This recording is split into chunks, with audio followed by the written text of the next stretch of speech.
But They LinkedIn do a is lot of outstanding. sharing of good stuff, and even, so I'll check out the news posts to see what's been done, and even that can trigger. Obviously, I'm in the business of promoting robotics and automation technology, and it shares knowledge and shows knowledge in a good way. And there's just some truly amazing stuff. The fun part about automation and robotics is that the limit is the imagination of the individual, and you've got to trust me. Some people out there have some amazing visualization of what they think they can do with it. And we, as the provider of equipment, would have no idea even to think about doing that in the first place. With standing jokes like milking cows, you think they laugh at you. No. There's lines of robots milking cows. Yeah, it exists. Stuff like that. it's almost some Christopher Nolan style movie stuff. Creating this from your mind. It's incredible. So I have a couple more questions here for you. So is there an industry icon you look up to in robotics? Is there someone that stands out to you, or are you on this bandwagon of the genius of Elon Musk at all and what he's doing? Or is there anybody that stands out to you that the youth or anyone that's watching this may say, Mark said this, let me check him out or her out? There is somebody, and I'm killing myself because I can't remember his full name. And I have his shirt to John. Oh, damn, it's going to make me look embarrassing now. No, what we could do is after this shoot, and I can add it to the comments. Okay. So it'll maybe come to the conversation. But basically, friction stir welding, which is the ability to put what looks like a router bit, and you plunge it into metal, and you put two pieces of metal together, and you drive them around. It basically mixes the metal, and it's a phenomenal process. But this guy was. And what's the process called again? Friction stir welding. Friction stir welding. Okay. And John. He's passed away now, but he was one of my mentors and took me under his wing. From here, I actually installed one of his systems in Britain many years ago, and remotely we kind of had this bond. And he's also one of these guys. He too was like 80-something plus, but he was still in the driving seat. And when I met him for the first time at the FabTech welding show, he knew me immediately. And this guy, he knows everybody in the welding world. That's a skill that I wish I had. And he reached out to me like an old friend. And every time I've seen him ever since, it's always been that way. And I had a lot of time for him because he took time to know that I knew very little bit about his subject area and kept me under his wing and brought me along and so on and so on. And I wasn't a teenager when I was doing it either. So I've always respected him for that. I think it's important for people to find mentors, and at any age. You mentioned earlier about being let go, and it happening to you for the first time. And I guess for me, I've been just at the age that I'm at. I've jumped from hotel to restaurant or whatever, and now I own my own. So I'm 30, going to be 38, so I haven't had that feeling yet of being let go yet, I guess, thankfully, but it's also a good educational experience, I would imagine. But it was enlightening. But there's actually a gentleman by the name of Chip Connolly. He was the second largest private hotelier in America, I think out of California, and he started something called the Elder Academy.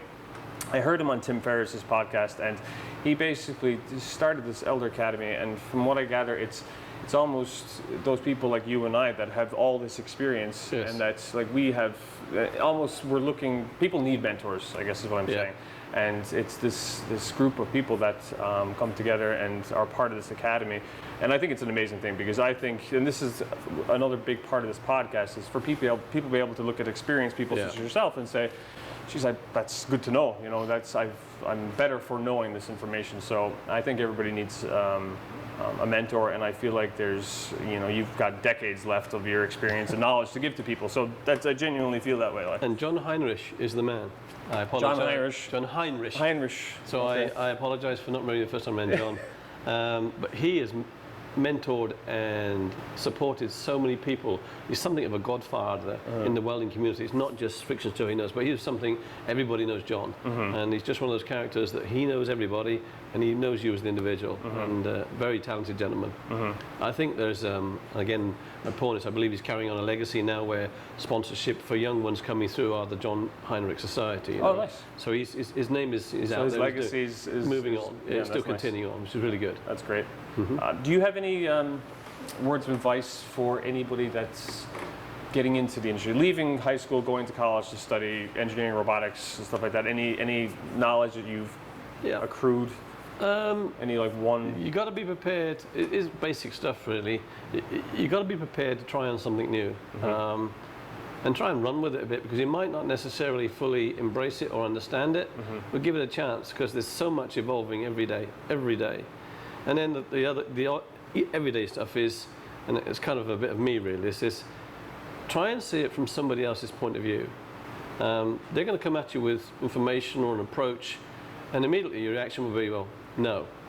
Stop and think why you're saying no. Try and understand why, first of all, they presented that thing to you, whatever it is, and then take a step sideways, have another look at it, and say, okay, now I kind of get it.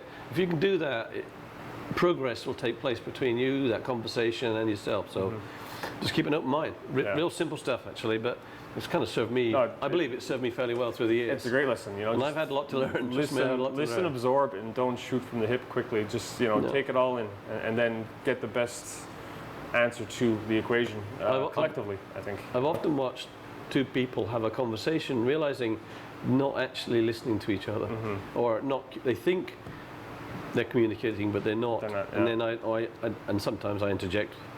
My advice is always free, and I interject and say, "You do realize what he just told you, don't you?" And then you clarify. It's like an interpreter, and you could hear the penny of the light come on, you know, and bring it back down to earth. So try to understand from another person's perspective, and it'll go a long way. Well, we're going to jump into some fun stuff here. Okay. All right, so we have. Can we scratch that question? Yeah, exactly. I thought we were going to scratch that question. Okay. No, we'll keep it light. Yeah. So do you have a? I'm a little quirky. There's certain things I do, you know. It's just stuff that you've learned from your parents or whatever. You know, it's some, you know, passing a graveyard, blessing yourself, whatever.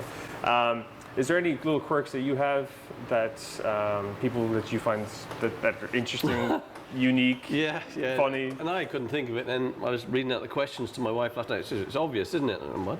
Okay. She says, when you get undressed at night, the last thing that comes off is your socks. And I didn't think that was important, but most days she laughs her head off to me wandering around the house with just my socks on. So I'm sorry for that, for the picture, the mental picture of everybody else, but that's one of my quirky things. I do apologize. It's almost like the Tom Cruise risky business sliding across the kitchen floor. Is that you? I don't know. This is going out in black and white, because I change colour real easy, and I'm starting already. So I hope it's going out in black and white. Yes, 100%. Yeah. So we're going to do a bit of a quick fire question here. We got a few minutes, 4 minutes left. Favorite food? Curries. Curries. All forms of curries. I knew there was another reason. You are putting it on your menu soon. 100%. You're so on camera now. Public house. Yeah, exactly. Okay. There is going to be curries for sure. Favorite alcoholic drink? Oh, I guess we're easy stuff. Yeah, it's easy. Best holiday destination? Not in Ireland. Oh, yeah. Apologies. Can't you think of? Okay. Europe. That's some super stuff out here. South coast, the US is phenomenal. Whereas I like a bit of Croatia, you know, Yugoslavia. Dubrovnik. And that's where we're headed this year. We haven't been there for 39 years. Oh wow. We honeymooned there, so we're going to go back. And nice. People say it's still as exciting as it was, and we had a super time there. So that's probably one. Mentally, I'm putting it into the bucket. Okay. Favorite saying? Is there a saying? You know, Irish and English people are good for their sayings. Is there any sayings you have that bollocks? That's classic one. Yeah. I keep dropping too many of those, so that's what usually comes out. Too many bollockses. There's plenty of bollockses out there. Is there? What's your favorite sport? So I'm one of the strange people as an English person. I don't care for ball sports, but I have a favorite T-shirt that I wear that says, "For my sport, you need two balls." And nice. It's usually jumping out of airplanes. That's my favorite thing. I love to jump out of perfectly good airplanes. That I won't tell this joke. I will tell this joke. So there's this joke about, you know, God gave us three legs and made a balls of one, and I just made a balls of that joke. Anyway, so is there? If you had the opportunity, right, to actually put a sentence on the moon for everyone in the world to see. Yeah. Just a simple, like, little, you know, slogan, sentence, whatever. That's something that you think would be important for the whole population of the world to see. Pick one sport, be easier. One sentence. Yeah. Just listen. Just listen. Listen. Okay. Just listen. It's a good one. Yeah. Any advice for me? Get a new hairdresser. I don't know, possibly. No, I carry on what you're doing, because I mean, the reason I came here in the first place, obviously the classic cliche of let's go find an Irish bar, and then it was local, but then, damn it, there's full of Irish people in here, and your sister, and to walk from behind the bar and get a hug, I'm like, whoa, what's going on? What's going on? So the whole friendliness in the beginning, and it's not changed in the years. So that's why, even though we've moved, a bit further away, we still love coming here. I really appreciate it. And that was for me, and I try to tell people that all the time. It's like we're the #1 rated Irish restaurant and bar in Michigan.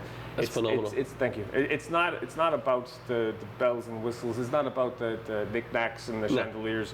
It is about the hospitality. It's about the people. And that's one thing that one of the reasons why I love what I do and I love this place is that the colleagues are just genuine. They love the guests that come in here, and I mean, I'm blessed. your staff, they have the right approach to the customers. I love that bit too.